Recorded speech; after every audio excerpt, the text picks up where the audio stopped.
আল্লাহর হাবিব সাল্লাল্লাহু আলাইহি ওয়াসাল্লাম 60 বছর যাদের বয়স হয়েছে তাদের ব্যাপারে বলেছেন, 60 বছরের উপরে যাওয়ার পরেও যে ব্যক্তি নেক আমল করে যেতে পারে নাই, আল্লাহ রাব্বুল আলামিন তার কোনো ওজর গ্রহণ করবে না।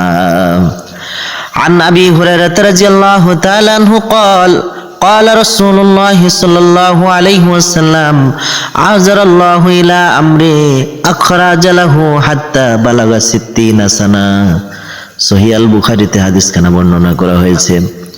হযরতে আবু হুরায়রা রাদিয়াল্লাহু তাআলা আনহু থেকে বর্ণিত, রাসূলুল্লাহ সাল্লাল্লাহু আলাইহি ওয়াসাল্লাম বলেছেন, আল্লাহ যাকে দীর্ঘদিন জীবিত রেখেছেন এবং শেষ পর্যন্ত যার বয়স 60-এর কোঠায় পৌঁছেছে, এত দীর্ঘ হায়াত পাবার পরও যে ব্যক্তি নেক আমল করে যেতে পারে নাই, আল্লাহ রব্বুল আলামিন তার কোনো ওজর কবুল করবে না, কোনো সুযোগ আর থাকবে না।